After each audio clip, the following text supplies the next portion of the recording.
world-class modern infrastructure and logistics synergy among different modes of movement, both of people and goods, and location of projects. This will help raise the productivity and accelerate economic growth and development. Road transport. PM Gati Shakti Master Plan for expressways will be formulated in 22-23 to facilitate faster movement of people and goods. The National Highways network will be expanded by 25,000 kilometers in 2022-23. 20,000 crores of rupees will be mobilized through innovative ways of financing to complement the public resources. The data exchange among all mode operators will be brought on unified among different modes interface of platform, designed for application programming interface. This will provide for efficient movement of goods through different modes, reducing logistics cost and time, assisting just-in-time inventory management, and in eliminating tedious documentation. Most importantly, this will provide real-time information to all stakeholders and improve international competitiveness. Open source mobility stack for organizing seamless travel of passengers will also be facilitated. Contracts for implementation of multimodal logistic parks at 4 locations through PPP mode will be awarded in 22-23. Railways will develop new products and efficient logistic services for small farmers and small and medium enterprises, besides taking the lead in integration of postal and railways network to provide seamless solutions for movement of parcels. One station, one product concept will be popularized to help local businesses and supply chains. As a part of Atmanirbhar Bharat, 2,000 kilometers of network will be brought under Kavach, the indigenous world-class technology for safety and capacity augmentation in 2022-23. 400 new generation Vande Bharat trains will better energy efficiency and passenger riding experience will be developed and manufactured during the next 3 years. 100 PM Gati Shakti cargo terminals for multimodal logistics facilities will be developed during the next 3 years. Innovative ways of financing and faster implementation will be encouraged for building metro systems of appropriate type at scale. Multimodal connectivity between mass urban transport and railway stations will be facilitated on priority. Design of metro systems, including civil structures, will be reoriented and standardized for Indian conditions and needs. Parvat Mala, as a preferred ecologically sustainable alternative to conventional roads in difficult hilly areas, National Ropeways Development Program will be taken up on PPP mode. The aim is to improve connectivity and convenience for commuters, besides promoting tourism. This may also cover congested urban areas where conventional mass transit system is not feasible. Contracts for 8 such ropeway projects for a length of 60 kilometers will be awarded in 22-23.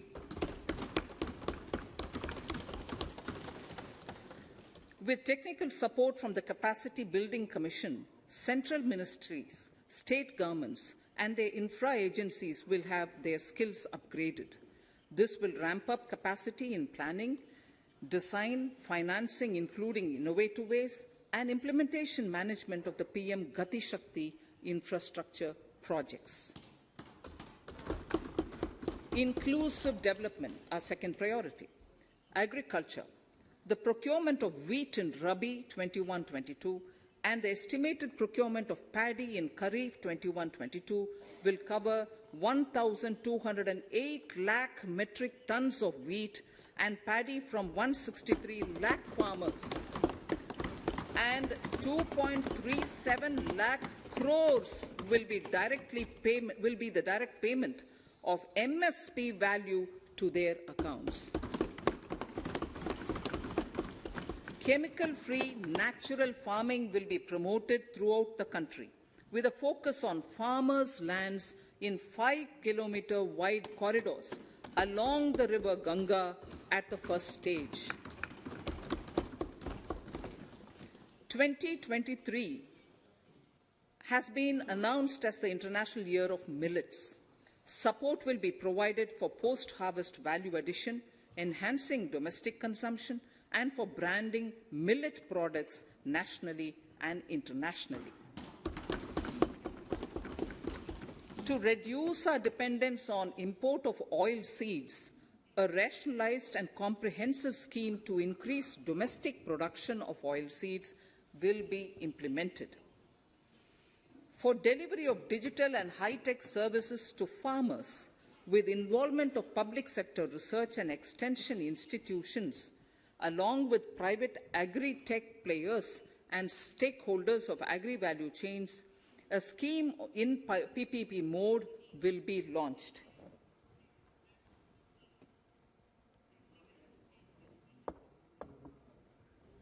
Use of Kisan drones will be promoted for crop assessment, digitization of land records, spraying of insecticides and nutrients. States will be encouraged to revise syllabi of agricultural universities to meet the needs of natural, zero budget, and organic farming, modern-day agriculture, value addition, and management. A fund with blended capital raised under the co-investment model will be facilitated through the NABARD. This is to finance startups for agriculture and rural enterprise relevant for farm produce value chain. The activities of these startups will include, inter alia, support for FPOs, machinery for farmers on rental basis at farm level, and technology including IT-based support. The implementation of the Ken-Betwa link project at an estimated cost of 44,605 crores will be taken up. This is aimed at providing irrigation benefits to 9.0 lakh hectare of farmers' lands, drinking water supply to 62 lakh people, 103 megawatt of hydro, 27 megawatt of solar power, allocations of 4,300 crores of rupees in the RE 21-22 and 1,400 crores of rupees in 22-23 have been made for this project.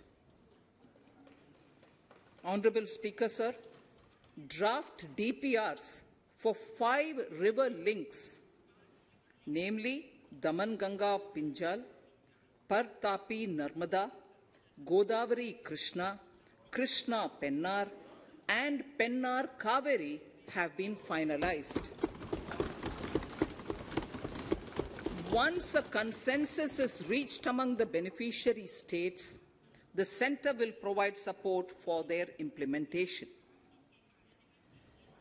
For farmers to adopt suitable varieties of fruits and vegetables and to use appropriate production and harvesting techniques, our government will provide a comprehensive package with participation of state governments.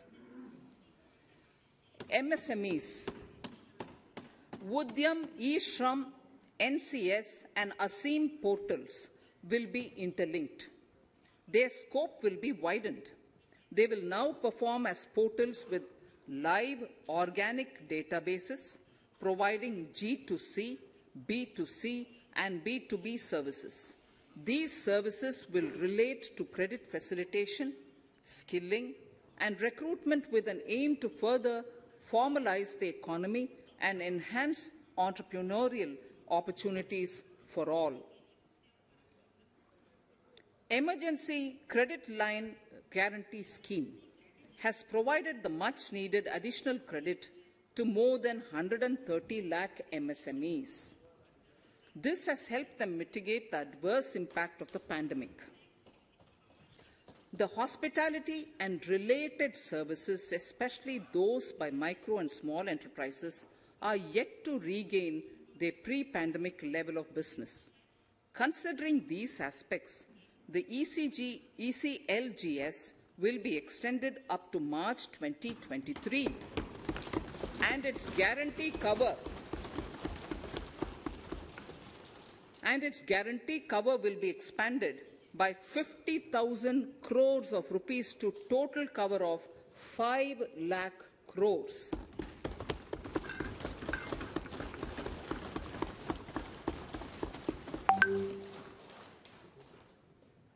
With the additional amount being earmarked exclusively for the hospitality and related sectors. Credit Guarantee Trust for Micro and Small Enterprises, CGT-MSE, scheme will be revamped with required infusion of funds. This will facilitate additional credit of 2 lakh crore for micro and small enterprises and expand employment opportunities.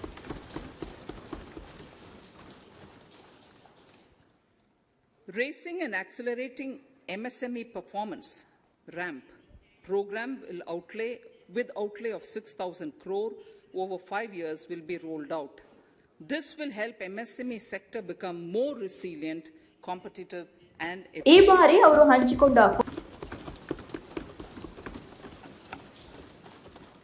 Skilling programs and partnership with the industry will be reoriented to promote continuous skilling avenues, sustainability and employability.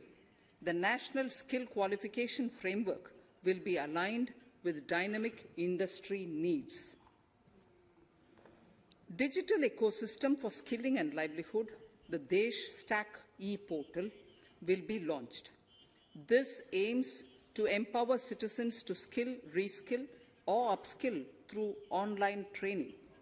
It will also provide API-based trusted skill credentials, payment and discovery layers to find relevant jobs and entrepreneurial opportunities.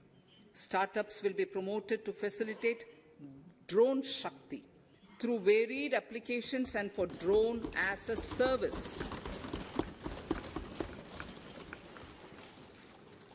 In select ITIs in all states, the required courses for skilling will be started. Due to the pandemic-induced closure of schools, our children, particularly in the rural areas and those from scheduled castes and scheduled tribes and other weaker sections, have lost almost 2 years of formal education. Mostly, these are children in government schools. We recognize the need to impart supplementary teaching and to build a resilient mechanism for education delivery. For this purpose, One Class, One TV channel program of PM E-Vidya will be expanded from 12 to 200 TV channels. This will enable all states to provide supplementary education in regional languages for classes 1 to 12.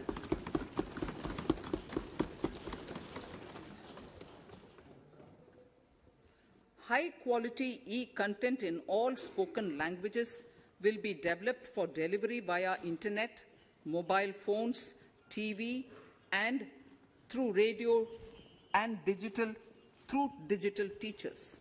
A competitive mechanism for development of quality e-content by the teachers will be set up to empower and equip them with digital tools of teaching and facilitate better learning outcomes.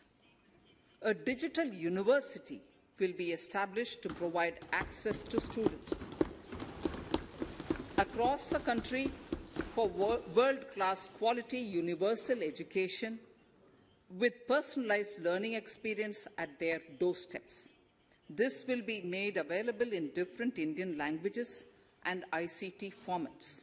The university will be built on a networked hub and spoke model, with the hub building cutting-edge ICT expertise.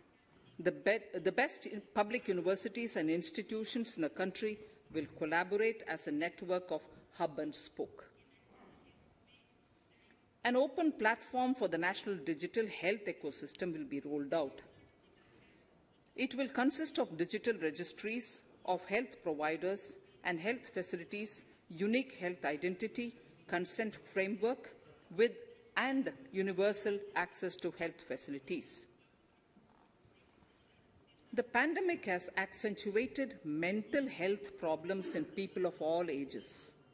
To better the access to quality mental health counselling and care services, a national tele-mental health program will be launched. This will include a network of 23 tele-mental health centres of excellence, with NIMHANS being the nodal centre, and International Institute of Information Technology, Bangalore, IIIT Bangalore, providing technology support. Recognizing the importance of Nari Shakti as the harbinger of our bright future and for women-led development, during the Amritkal, our government has comprehensively revamped the schemes of the Ministry of Women and Child Development. Accordingly, 3 schemes, namely Mission Shakti, Mission Vatsalya, Saksham Anganwadi and Poshan 2.0 were launched recently to provide integrated benefits to women and children. Saksham Anganwadis are a new generation Anganwadis that have better infrastructure and audio-visual aids,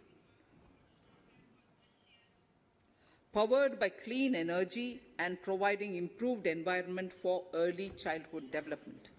2 lakh Anganwadis will be upgraded under this scheme.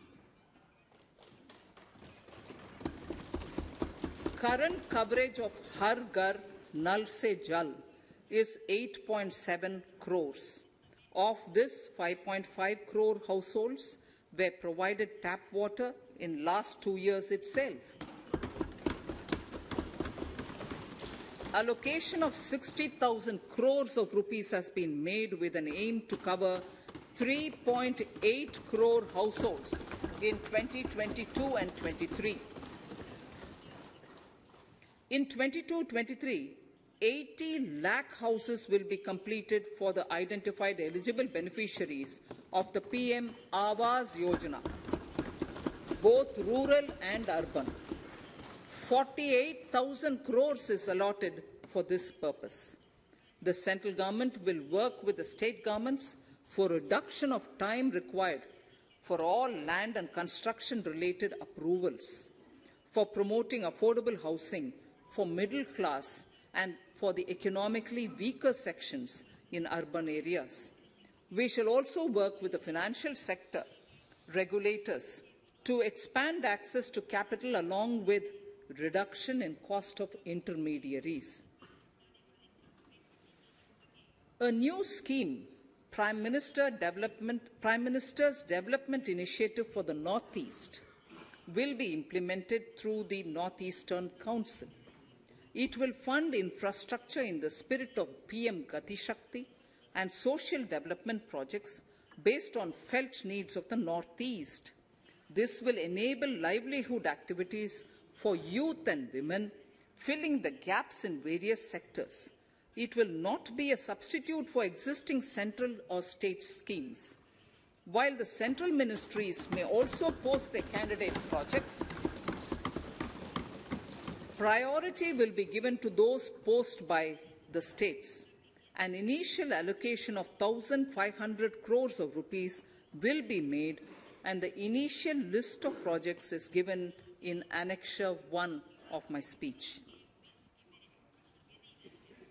Our vision to improve the quality of life of citizens in the most backward districts of the country through Aspirational Districts program has been translated into reality in a very short span of time.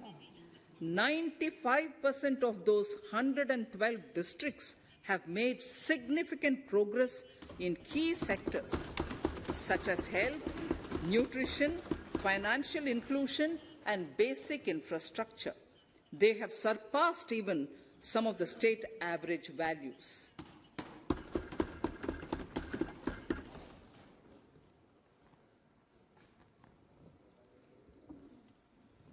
However, in those districts, some blocks continue to lag. In 22-23, the program will focus on such blocks in those districts. Border villages with sparse population, limited connectivity, and infrastructure often get left out from the development gains. Such villages on the northern border will be covered under a new Vibrant Villages program. The activities will include construction of village infrastructure, housing, tourist centers, road connectivity, provisioning of decentralized renewable energy, direct-to-home access for Doordarshan and educational channels, and support for their livelihood generation. Additional funding for these activities will be provided. Existing schemes will be converged. We will define their outcomes and monitor them on a constant basis. In 2022, 100% of 1.5 lakh post offices will come on the core banking system, enabling financial inclusion and access to accounts through net banking, mobile banking, ATMs, and also provide online transfer of funds between post office accounts and bank accounts. This will be helpful, especially for farmers and senior citizens in rural areas, enabling interoperability and financial inclusion. Honourable Speaker, sir, in recent years, digital banking, digital payments, and fintech innovations have grown at a rapid pace in the country. Government is continuously encouraging these sectors to ensure that the benefits of digital banking reach every nook and corner of the country in a consumer-friendly manner. Taking forward this agenda and to mark 75 years of our independence, it is proposed to set up 75 digital banking units in 75 districts of the country by scheduled commercial banks. The financial support for digital payment ecosystem announced in the previous budget will continue in 22-23 as well. This will encourage further adoption of digital payments. There will also be a focus to promote use of payment platforms that are economical and user-friendly. Sir, I move to the next priority. In recent years, over 25,000 compliances were reduced and nearly 1,500 union laws were repealed. This is the result of our government's strong commitment for minimum government and maximum governance. 1,486 union laws were repealed. Our trust in the public and ease of doing business is what is highlighted here, sir. For the Amrit Kal, the next phase of ease of doing business 2.0 and ease of living will be launched. In our endeavour to improve productive efficiency of capital and human resources, we will follow the idea of trust-based governance.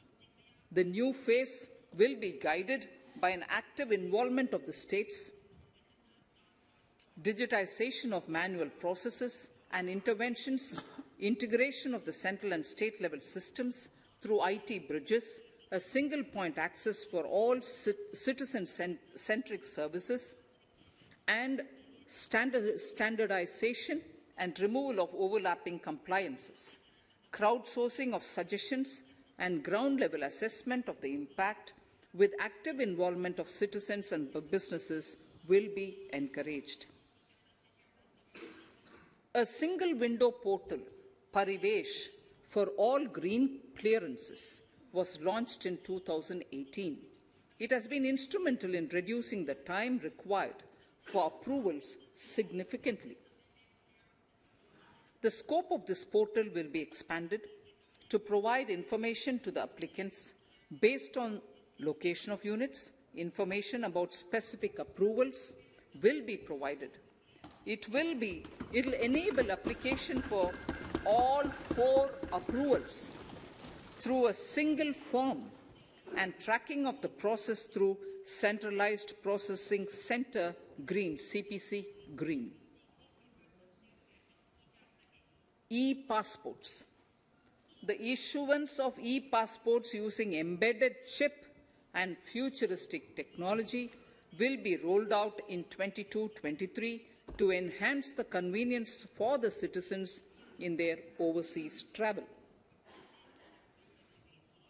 By the time of India at 100, nearly half our population is likely to be living in urban areas. To prepare for this, orderly urban development is of critical importance. This will help realize the country's economic potential, including livelihood opportunities for the demographic dividend. For this, on the one hand, we need to nurture the megacities and their hinterlands to become current centers of economic growth. On the other, we need to facilitate Tier 2 and Tier 3 cities to take on the mantle in the future. This would require us to reimagine our cities into centers of sustainable living with opportunities for all, including women and our youth. For this to happen, urban planning cannot continue with a business-as-usual approach. We plan to steer a paradigm change. A high-level committee of reputed urban planners, urban economists, and institutions will be formed to make recommendations on urban sector policies, capacity building, planning, implementation, and governance. For urban capacity building, support will be provided to the states.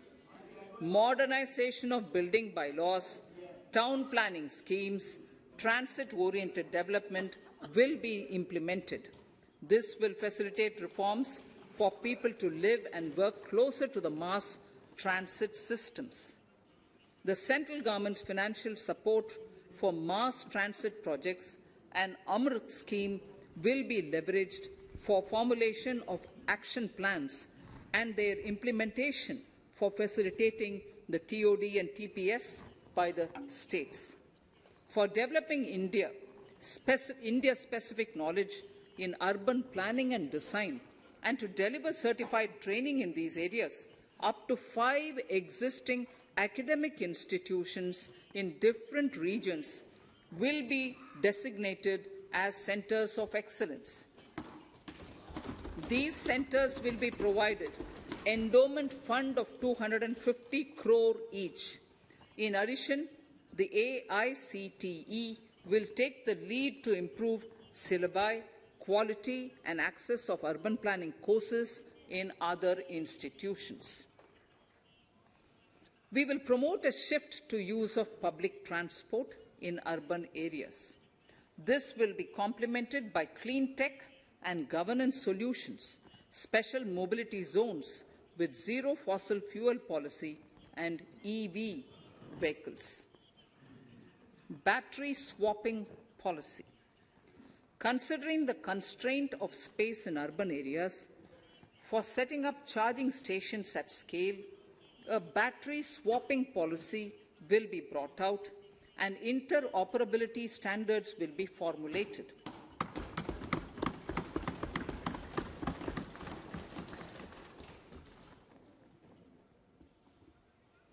The private sector will be encouraged to develop sustainable and innovative business models for battery or energy as a service. This will improve efficiency in the EV ecosystem. Efficient use of land resources is a strong imperative. States will be encouraged to adopt unique land parcel identification number to facilitate IT-based management of records.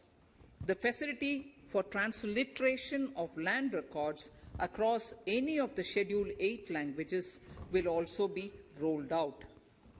The adoption of linkage with National Generic Document Registration System, NGDRS, with the One Nation, One Registration software will be promoted as an option for uniform process of registration and anywhere registration of deeds and documents. Necessary amendments in the code IBC will be carried out to enhance the efficiency of the resolution process and facilitate cross-border insolvency resolution. Accelerated corporate exit. Several IT-based systems have been established for accelerated registration of new companies. Now the Center for Processing Accelerated Corporate Exit, CPACE, will process re-engineering, will be established to facilitate and speed up the voluntary winding up of these companies from the currently required 2 years to less than 6 months. Government procurement. Government rules have recently been modernized for the needs of Amritkal. The new rules have benefited from the inputs from various stakeholders. The modernized rules allow use of transparent quality criteria besides cost and evaluation of complex tenders. Provisions have been made for payment of 75% of running bills mandatorily within 10 days and for encouraging settlements of disputes through conciliation. As a further step to enhance transparency and to reduce delays in payments, a completely paperless, end-to-end online e-bill system will be launched for use by all central ministries for their procurements. The system will enable the suppliers and contractors to submit online their digitally signed bills and claims and track their status from anywhere. To reduce indirect cost for suppliers and work contractors, the use of surety bonds as a substitute for bank guarantee will be made acceptable in government procurements. Business such as gold imports may also find this useful. IRDAI, insurance regulator, has given the framework for issue of surety bonds by insurance companies. AVGC Promotion Task Force. The animation, visual effects, gaming and comic, the AVGC sector, offers immense potential to employ youth. An AVGC Promotion Task Force with all stakeholders will be set up to recommend ways to realize this and build domestic capacity for serving our markets and the global demand. Telecom sector. Telecommunications in general and 5G technology in particular can enable growth and offer job opportunities. Required spectrum auctions will be conducted in 2022 to facilitate rollout of 5G's mobile services within 2022-23 by private telecom providers. A scheme for design-led manufacturing will be launched to build a strong ecosystem for 5G as part of the production-linked incentive scheme. To enable affordable broadband and mobile service proliferation in rural and remote areas, 5% of annual collections under the Universal Service Obligation Fund will be allocated. This will promote R&D and commercialization of technologies and solutions. Our vision is that all villages and their residents should have the same access to e-services, communication facilities, and digital resources as urban areas and their residents. The contracts for laying optical fiber in all villages, including remote areas, will be awarded under the BharatNet project through PPP in 22 and 23. Completion is expected in 2025. Measures will be taken to enable better and more efficient use of the optical fiber. Export promotion.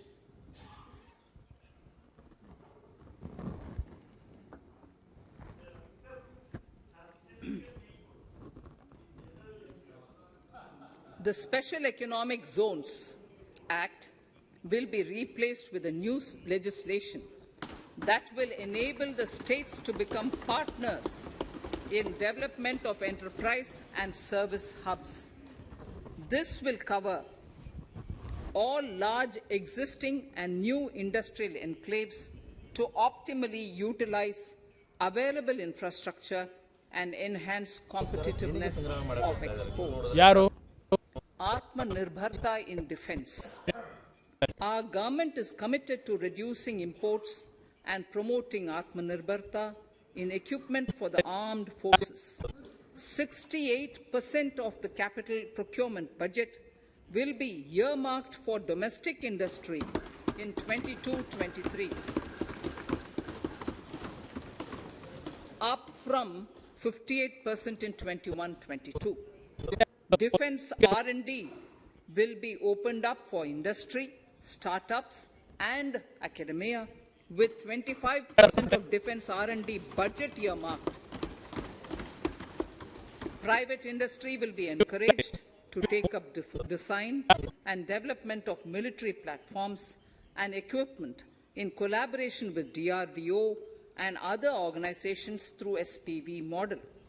An independent nodal umbrella body will be set up for meeting wide-ranging testing and certification requirements.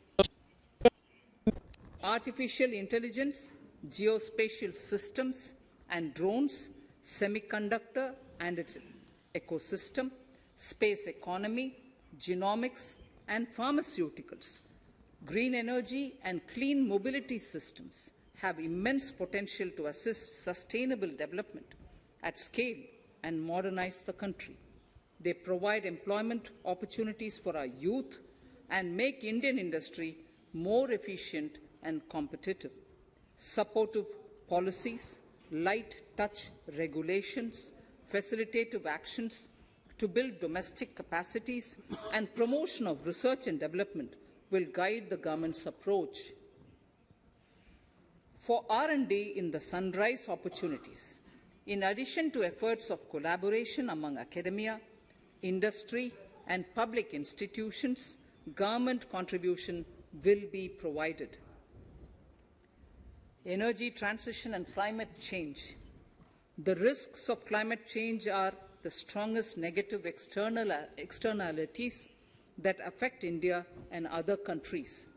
As Honourable Prime Minister said at the COP26 summit in Glasgow last November, and I quote, "What is needed today is mindful and deliberate utilization instead of mindless, destructive consumption," unquote. The low-carbon development strategy, as enunciated in the Panchamrit that he announced is an important reflection of our government's strong commitment towards sustainable development. The strategy opens up huge employment opportunities and will take the country on a sustainable development path. This budget proposes several near-term and long-term actions accordingly. Solar power.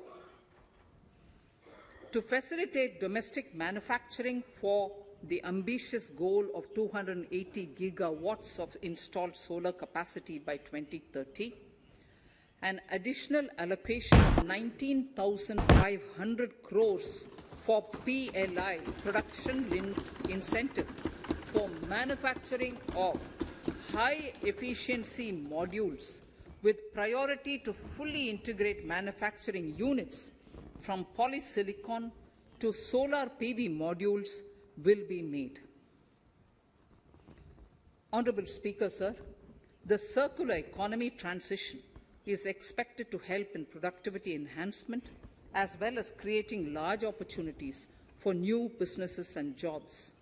The action plans for 10 sectors such as electronic waste, end-of-life vehicles, used oil waste, toxic and hazardous industrial waste are already ready. The focus will now be on addressing important cross-cutting issues of infrastructure, reverse logistics, technology upgradation, and integration with informal sector. This will be supported by active public policies covering regulations, extended producers' responsibilities, framework, and innovation facilities. 5 to 7% biomass pellets will be co-fired in thermal power plants, resulting in carbon dioxide savings of 38 MMT annually. This will also provide extra income to farmers and job opportunities to locals and help avoid stubble burning in agricultural fields. Saving energy is an important aspect of the energy management. Hence, energy efficiency and savings measures will be promoted. This will be done in large commercial buildings through the energy service company business model. It will facilitate capacity building and awareness for energy audits, performance contracts, and common measurement of and verification protocol.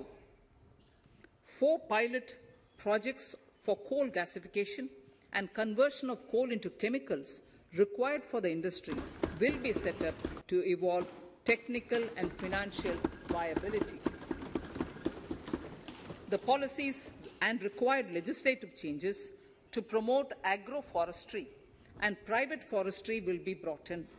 In addition, financial support will be provided to farmers belonging to scheduled castes and scheduled tribes who want to take up agroforestry. Honourable Speaker, I now move to the 4th priority, financing of investments. Capital investment holds the key to speedy and sustainable economic revival and consolidation through its multiplier effect. Capital investment also helps in creating employment opportunities, induced enhanced demand for manufactured input from large industries and MSMEs, services from professionals, and help farmers through better agri-infrastructure. The economy has shown strong resilience to come out of the effects of the pandemic with high growth. However, we need to sustain that level to make up for the setback of 2020-2021. As outlined in para 5 earlier, the virtuous cycle of investment requires public investment to crowd in private investment. At this stage, private investments seem to require that support to rise to their potential and to the needs of the economy. Public investment must continue to take the lead and prime the private investment and demand in 2022-23. Considering the above imperative, the outlay for capital expenditure in the union budget is once again being stepped up sharply by 35.4% from 5.54 lakh crore in the current year to 7.50 lakh crores in 22-23.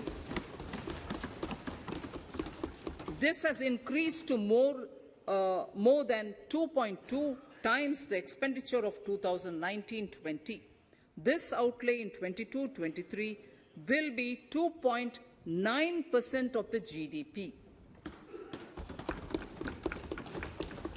Effective capital expenditure. With this investment taken together with the provision made for creation of capital assets through grants and aid to states, the effective capital expenditure of the central government is estimated at 10.68 lakh crores in 22-23, which will be about 4.1% of the GDP. Green bonds.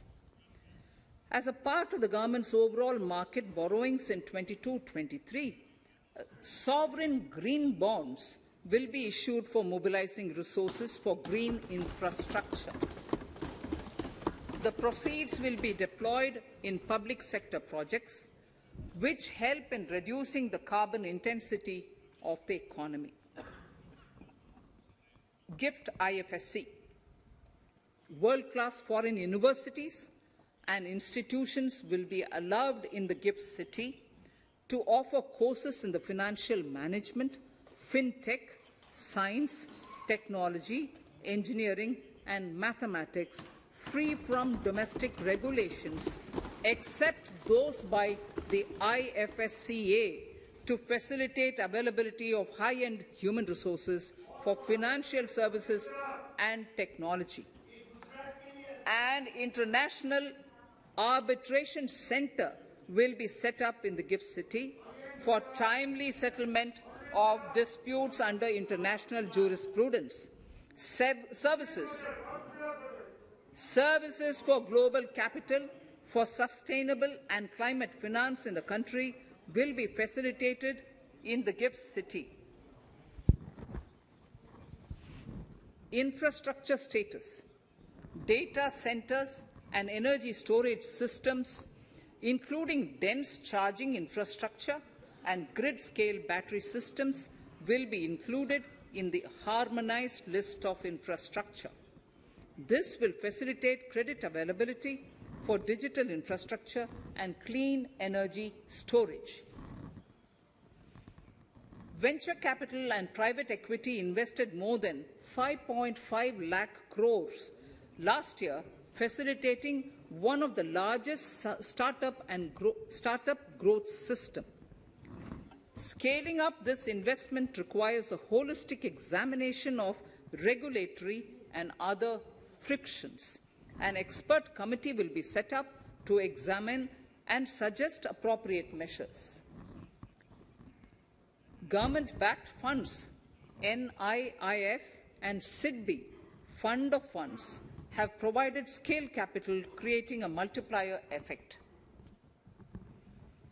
For encouraging important sunrise sectors such as climate action, deep tech, digital economy, pharma, and agri-tech, the government will promote these thematic funds for blended finance, with the government share being limited to 20% and the funds being managed by private fund managers.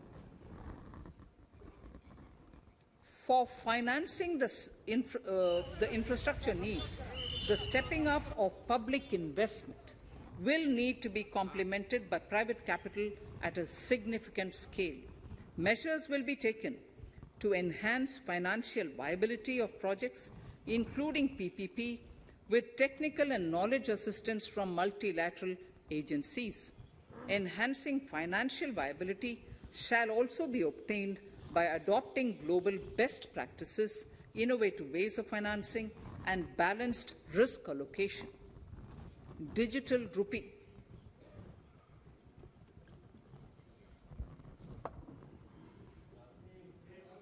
Introduction of a central bank digital currency will give a big boost to digital economy. Digital currency will also lead to a more efficient and cheaper currency management system. It is therefore proposed to introduce digital rupee using blockchain and other technologies to be issued by the Reserve Bank of India starting 2022 and 23. Financial ಇದೇ assistance ಶುಕ್ರವಾರದಿಂದ to ಥಿಯೇಟರ್ಗಳಿಗೆ for capital investment. Reflecting the true spirit of cooperative federalism, the central government is committed to bolstering the hands of the states in enhancing their capital investment towards creating productive assets and generating remunerative employment. The scheme for financial assistance to states for capital investment has been extremely well received by the states. In deference to the requests received during my meeting with the chief ministers and state finance ministers, the outlay for this scheme is being enhanced from 10,000 crores in the budget estimates to 15,000 crores in the revised estimates for the current year.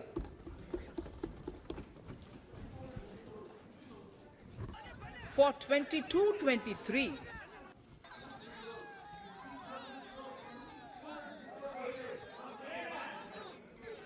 I'll repeat that sentence for the benefit of many of our honorable members. In deference to the requests received during my meeting with chief ministers and state finance ministers, the outlay for this scheme is being enhanced from 10,000 crores in the BE to 15,000 crores, 15,000 crores in the RE of the current year. For 22-23, the allocation is 1 lakh crores to assist the states in catalyzing the overall investments in the economy. These 50-year interest-free loans are over and above the normal borrowings allowed to the states, are over and above the normal borrowings to the states. This allocation will be used for PM Gati Shakti related and other productive capital investments of the states. It will also include components for supplemental funding for priority segments of PM Gram Sadak Yojana, including support for the state share, digitization of the economy, including digital payments and completion of OFC network, and reforms related to building bylaws, town planning schemes, transit-oriented development, and transferable development rights. In 22-23, in accordance with the recommendations of the 15th Finance Commission, the states will be allowed a fiscal deficit of 4% of the GSDP, of which 0.5% will be tied to power sector reforms, for which the conditions have already been communicated in 21-22. Fiscal management. As against a total expenditure of 34.83 lakh crores of rupees projected in the BE 21-22, the revised estimate is 37.70 lakh crores. The revised estimate of capital expenditure is 6.3 lakh crores of rupees. This includes an amount of 51,971 crores towards settlement of outstanding guaranteed liabilities of Air India and its other sundry commitments. Coming to the budget estimates, Honorable Speaker, sir, the total expenditure in 22-23 is estimated at 39.45 lakh crores, while the total receipts other than borrowings are estimated at 22.84 lakh crores of rupees.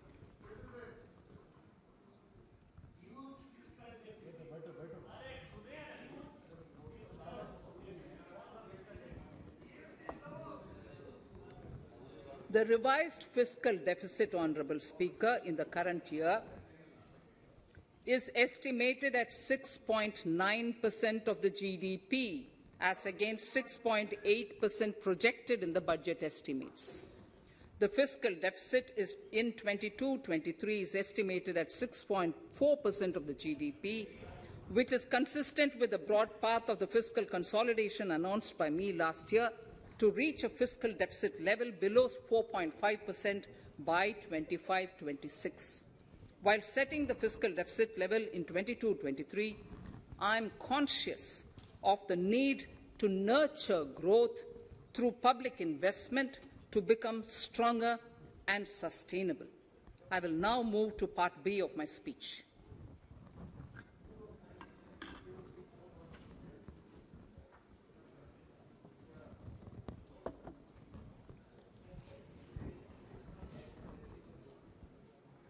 Direct tax. Honourable Speaker, sir, I take this opportunity to thank all the taxpayers of our country who have contributed immensely and strengthened the hands of the government in helping their fellow citizens in this hour of need. So I have brought in a little verse from the Mahabharata. I won't spend more time reading because I would like the speech to get enough time. However, the substance of it is the king must make arrangements for yoga kshema, which is the welfare of the populace, by way of abandoning any laxity and by governing the state in line with dharma, along with collecting taxes which are in consonance with dharma. This is Mahabharata Shanti Parva Adhyaya, Shloka 11 from 72. Drawing wisdom from our ancient texts, we continue on the path to progress.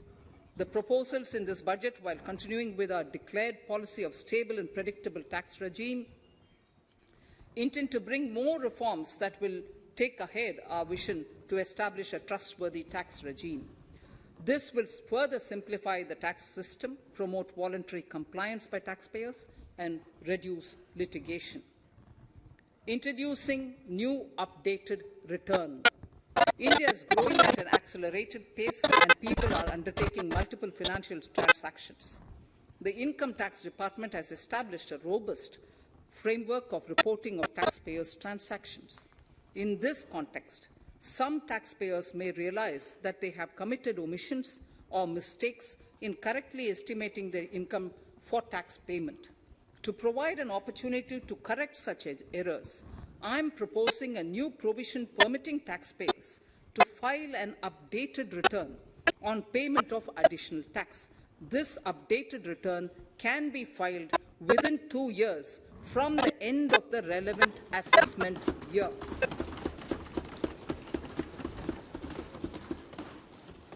Honourable Speaker, sir, presently, if the department finds out that some income has been missed out by an assessee, it goes through a lengthy process of adjudication. Instead, with this proposal now, there will be a trust repost in the taxpayers that will enable the assessee herself to declare the income that she may have missed out earlier while filing her return. Full details of the proposal are given in the finance bill. It is an affirmative step in the direction of voluntary compliance.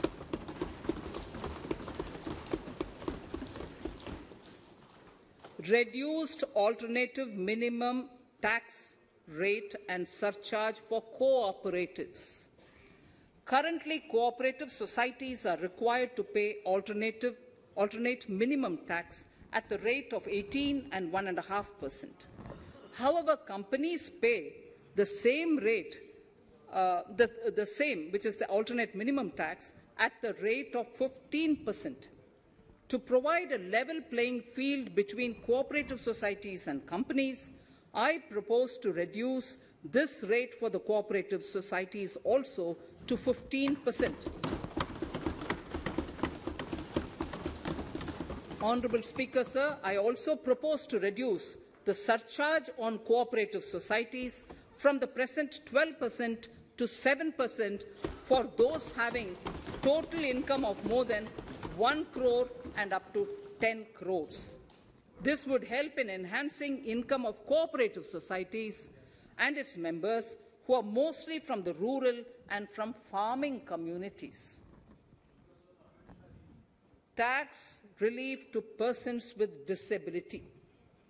The parent or guardian of a differently abled person can take an insurance scheme for such person.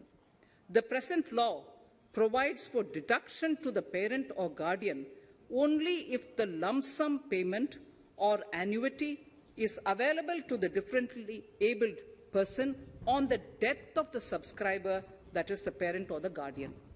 There could be situations where the differently abled dependent may need payment of annuity or lump sum amount even during the lifetime of their parent or guardian.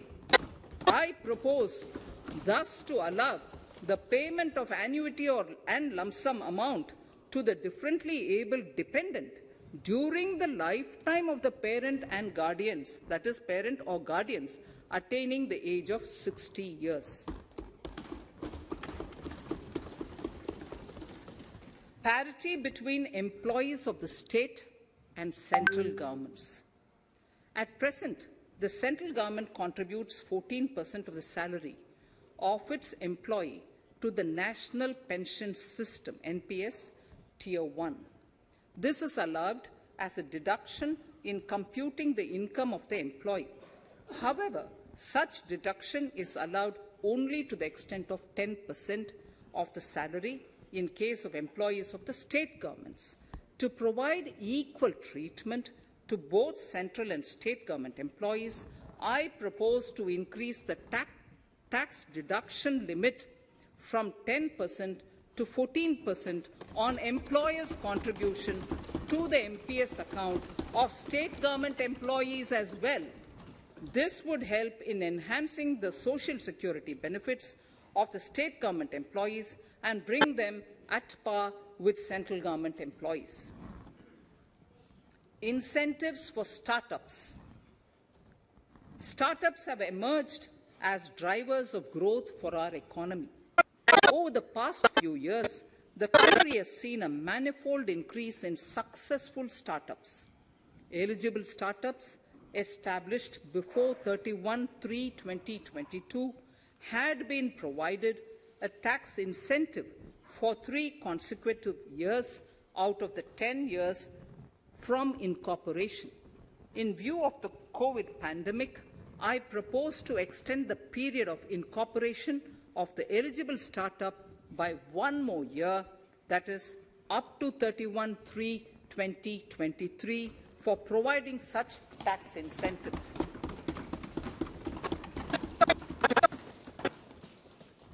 Incentives for newly incorporated manufacturing entities under concessional tax regime.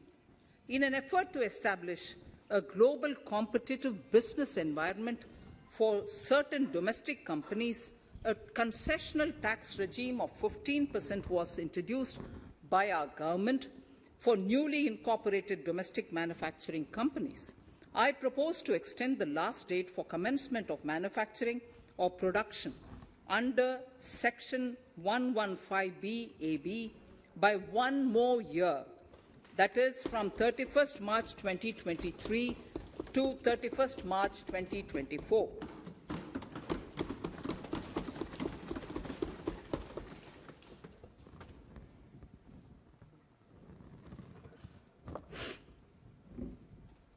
Scheme for taxation of virtual digital assets.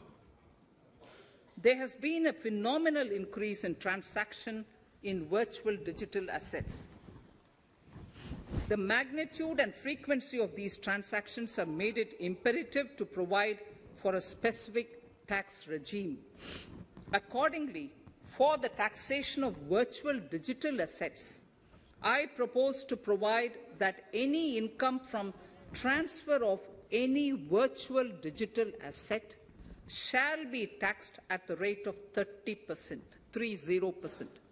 No deduction in respect of any expenditure or allowance shall be allowed while computing such income except cost of acquisition. Further, loss from transfer of virtual digital asset cannot be set off against any other income. Further, in order to capture the transaction details, I also propose to provide for TDS on payment made in relation to transfer of virtual digital asset at the rate of 1% of such consideration above a monetary threshold. Gift of virtual digital asset is also proposed to be taxed in the hands of the recipient.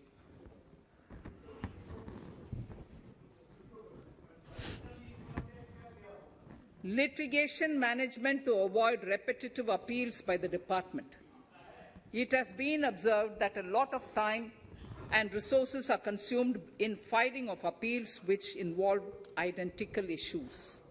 Taking forward our policy of sound litigation management, I propose to provide that if a question of law in the case of an assessee is identical to a question of law which is pending in the appeal before a jurisdictional High Court or Supreme Court, in any case, the filing of further appeal in the case of this assessee by the department shall be deferred till such a question of law is decided by the jurisdictional High Court or the Supreme Court.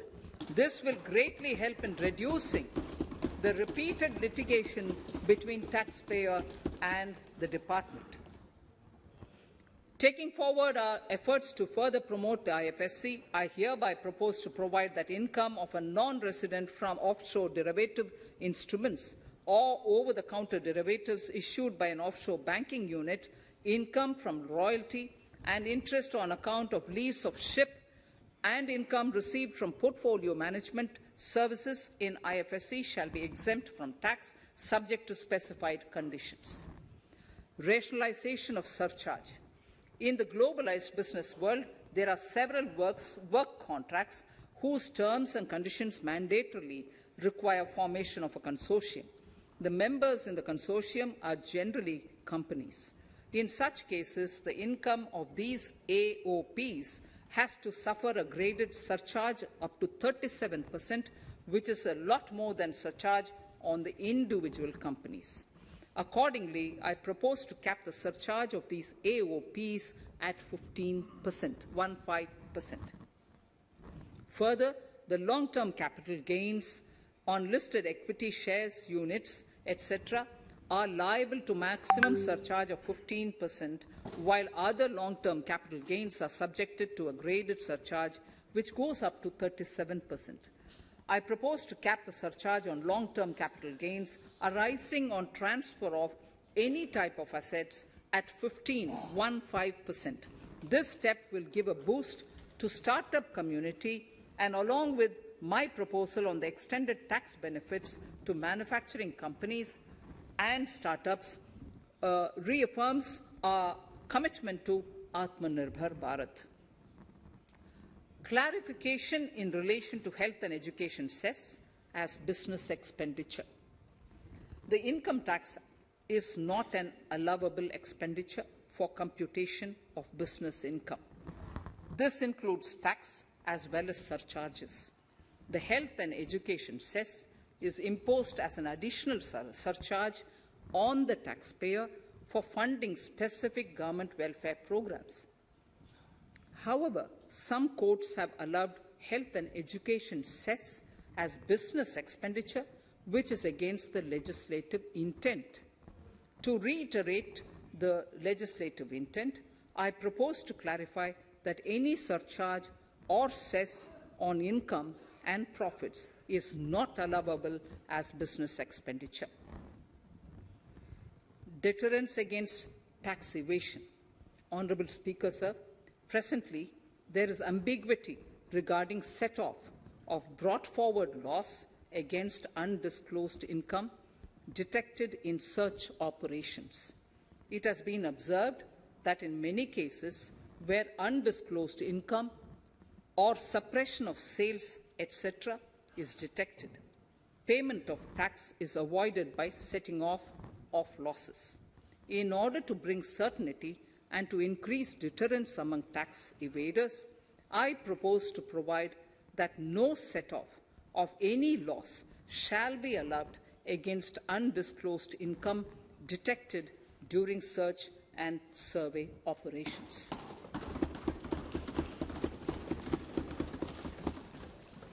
It has been noticed that as a business promotion strategy, there is a tendency on businesses to pass on benefits to their agents.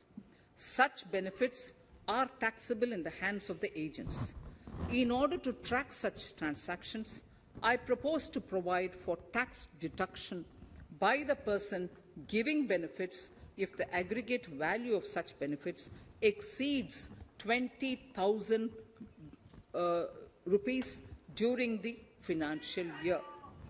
A few other changes are being made, the details of which are there in the finance bill. Indirect taxes. So, remarkable progress in GST. GST has been a landmark reform of independent India, showcasing the spirit of cooperative federalism. While aspirations were high, there were huge challenges too. These challenges were overcome deftly and painstakingly under the guidance and the oversight of the GST Council. We can now take pride in a fully IT-driven and progressive GST regime that has fulfilled the cherished dream of India as one market, one tax. There are still some challenges remaining, and we aspire to meet them in the coming year. The right balance between facilitation and enforcement has engendered significantly better compliance, and enforcement has engendered better compliance. GST revenues are buoyant despite the pandemic. I would bring in something which I've got to know this morning, not part of my speech, but worth putting in here for the knowledge of the Honourable House. I would like to bring to the notice of this House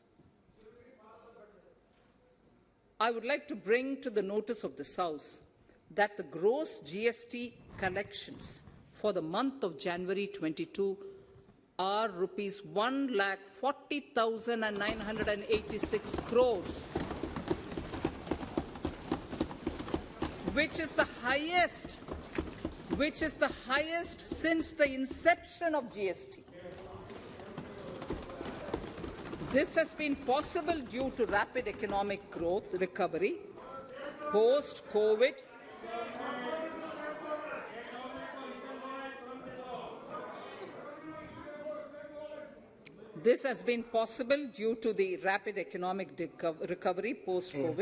as well as various policy and administration undertaken by central and state tax administrations.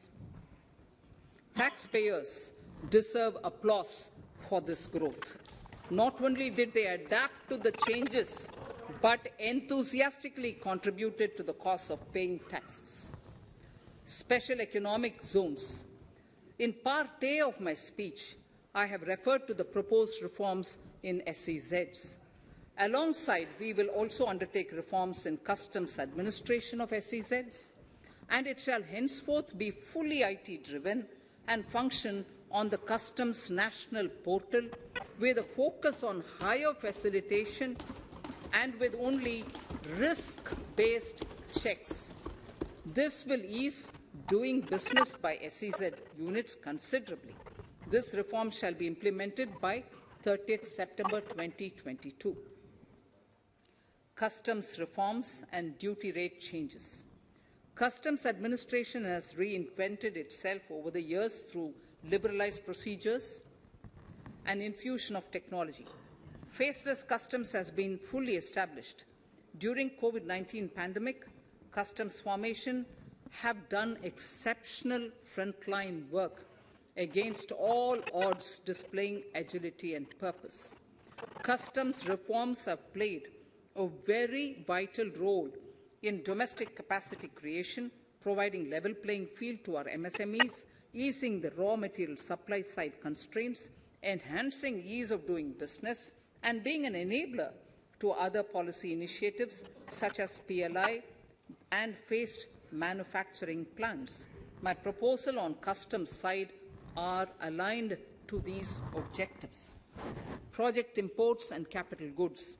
National Capital Goods Policy 2016 aims at doubling the production of capital goods by 2025. This would create an employment opportunities and result in increased economic activity. However, several duty exemptions, even extending to over 3 decades, in some cases have been granted to capital goods for various sectors like power, fertilizer, textiles, leather footwear, food processing, and fertilizers. These exemptions have hindered the growth of the domestic capital goods sector.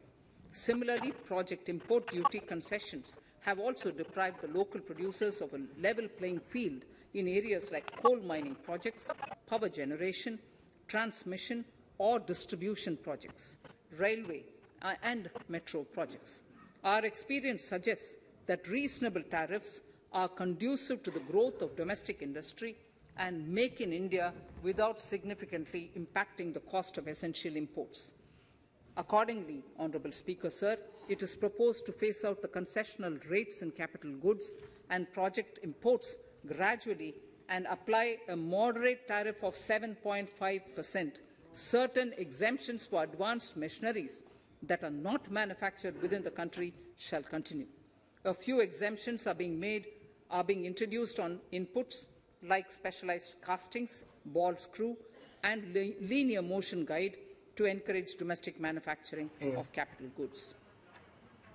In the last two budgets, we have rationalized several customs exemptions. We have once again carried out an extensive consultation, including by crowdsourcing. As a result of these consultations, more than 350 exemption entries are proposed to be gradually phased out. These include exemptions on certain agricultural produce,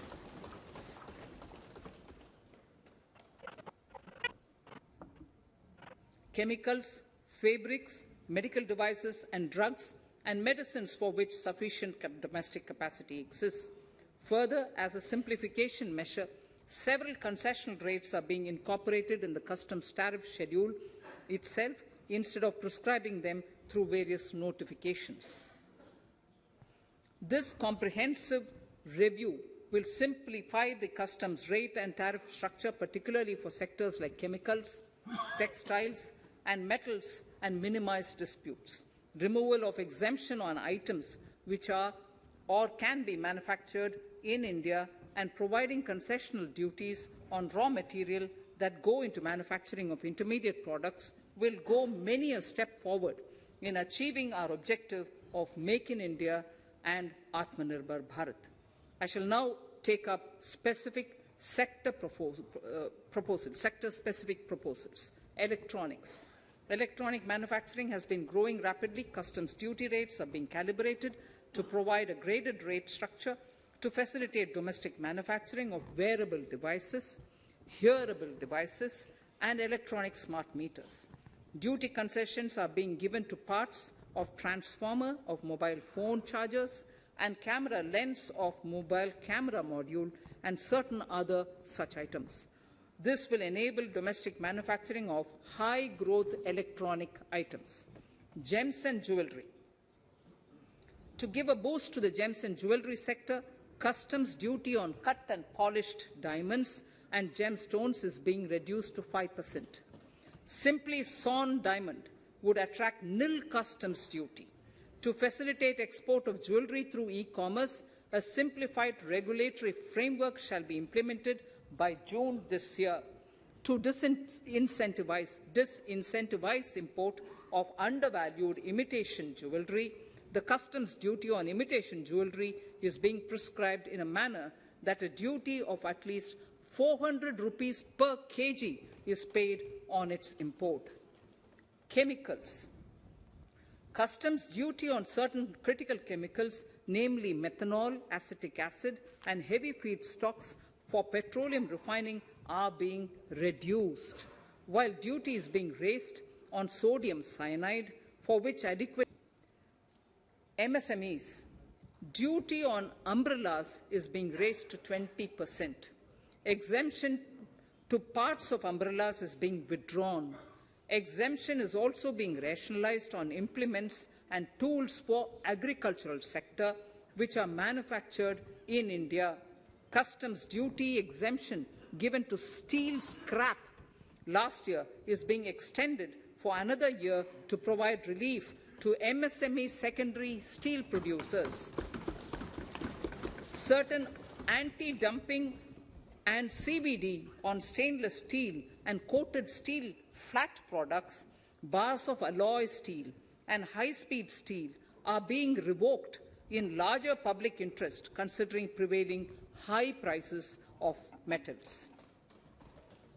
To incentivize exports, exemptions are being provided on items such as embellishment, trimmings, fasteners, buttons, zipper, lining material, specified leather, furniture fittings, and packaging boxes that may be needed by bona fide exporters of handicrafts, textiles, leather garments, leather footwear, and other goods. Honourable Speaker, sir, duty is being reduced on certain inputs required for shrimp aquaculture so as to promote its exports. Tariff measure to encourage blending of fuel. Blending of fuel is a priority for this government. To encourage the efforts for blending of fuel, unblended fuel shall attract an additional differential excise duty of ₹2 per litre from first day of October 22.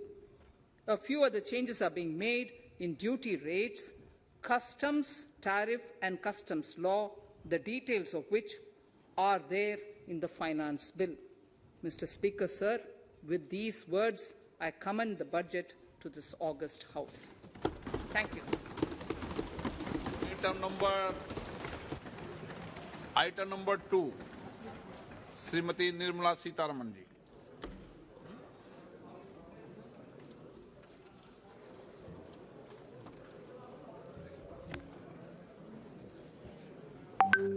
Sir, with your permission, I rise to lay on the table the following statements under Section 3(1) of the Fiscal Responsibility and Budget Management FRBM Act 2003, Medium-Term Fiscal Policy cum Fiscal Policy Strategy Statement and Macroeconomic Framework Statement. Item number 3, Vitt Videk 2020, Nirmala Sitharaman ji. Sir, item number 3, Finance Bill. Sir, with your permission, I rise to move for leave to introduce the Finance Bill 2022. प्रश्न ये कि वित्त विधेयक को पुनर्स्थापित करने की अनुमति प्रदान की जाए। जो सदस्य इसके पक्ष में हाँ कहें, जो सदस्य विरोध में ना कहें, मेरे विचार में निर्णय हाँ वालों के पक्ष में, हाँ वालों के पक्ष में। माननीय मंत्री जी, वित्त विधेयक को पुनर्स्थापित करें। Sir, I introduce the bill. सभा की कार्रवाई कल बुधवार दिनांक 2 फरवरी 2022 को साढ़े 4 बजे तक के लिए स्थगित की जाती है।